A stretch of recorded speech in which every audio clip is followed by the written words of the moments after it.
রাজবাড়ী ৩টে পাম্পে ঘুরতেছি, কোনো পাম্পে তেল পাচ্তেছি না। আমাকে জরুরি এক জায়গায় যাইতেও পারতেছি না। গাড়ি নিয়ে এক জায়গাতে জরুরিভাবে যাবো কাজের জন্য, সেটাও পারতেছি না। গতকালকে আমি এখানে তেলের জন্য আসছি, ঘুরে গেছি, পাই নাই। তারপরে হলো আপনার আমার একটা স্যালো মেশিন আছে, একটা পাওয়ার টিলার আছে। আমি সেই পাওয়ার টিলার দিয়ে জমি চাষ যদি না করতে পারি, তাহলে কৃষি খামার কীভাবে উন্নত করবো?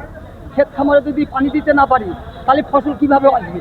আমাদের ধানগুলো এখন পুরো ধানের থোর, এই অবস্থায় ধানে পানি দিতে পারতেছি না। তেল হলে আমরা টিপ মারতে পারবো, তেল না হলে আমাকে টিপ মার যেতেছে। আমাদের স্টাফরা খুব ক্ষতিগ্রস্ত হইতে আছে, খাওয়া দাওয়া ক্ষতিগ্রস্ত হইতে আছে। আমরা রেগুলারলি তেল পাইতেছি না। আমরা তেলের দরকার, আমার 4,000-5,000 তেলের দরকার। টিপ মারিয়ে ইসা আমরা তেল দিয়ে 2,000 টাকা। আমরা পাট বুনছি 5-7 পাটি পাট বুনছি, ধরুন যে 1 পাতা করে হয়েছে।